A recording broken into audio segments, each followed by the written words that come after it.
നമസ്കാരം. മരിച്ചു കഴിഞ്ഞാൽ പോലും സമാധാനം കൊടുക്കത്തില്ല എന്ന് കേട്ടിട്ടുണ്ടോ?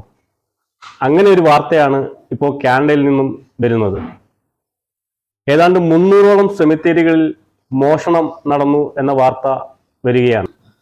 ഒണ്ടാരിയോ, ടൊറന്റോ, വെർലിംഗ്ടൺ, നയാഗ്ര എന്നീ സ്ഥലങ്ങളിലായിട്ട് ഏതാണ്ട് 300ഓളം കേസുകളാണ് റിപ്പോർട്ട് ചെയ്യപ്പെട്ടിട്ടുള്ളത്.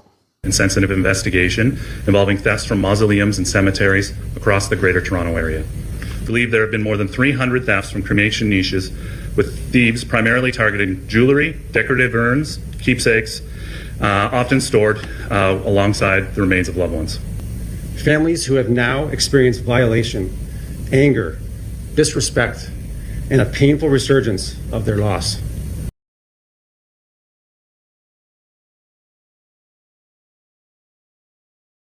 സെമിത്തേരി കുത്തിപ്പൊളിച്ച് സ്വർണ്ണാഭരണങ്ങളും ഡയമണ്ടും വിലപിടിപ്പുള്ള പാത്രങ്ങളും മോഷ്ടിക്കുന്നതാണ് ഈ മോഷ്ടാക്കളുടെ രീതി.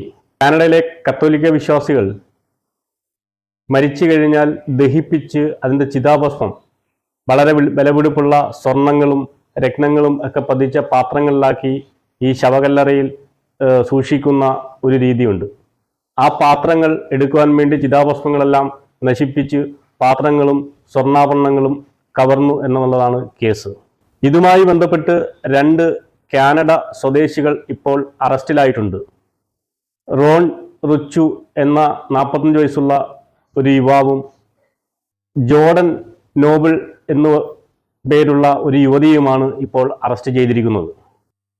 ഏതാണ്ട് $5 ലക്ഷം വില വരുന്ന 600ഓളം സ്വർണ്ണാഭരണങ്ങളും ഡയമണ്ടും പാത്രങ്ങളുമാണ് ഇവരിൽ നിന്നും ഇപ്പോൾ പോലീസ് പിടിച്ച് എടുത്തിട്ടുള്ളത്. ശ്മശാനങ്ങളിലെത്തി മരിച്ചവരുടെ ബന്ധുക്കളാണ് എന്നവകാശപ്പെട്ടാണ് ഇവർ മോഷണം നടത്തിക്കൊണ്ടിരുന്നത്.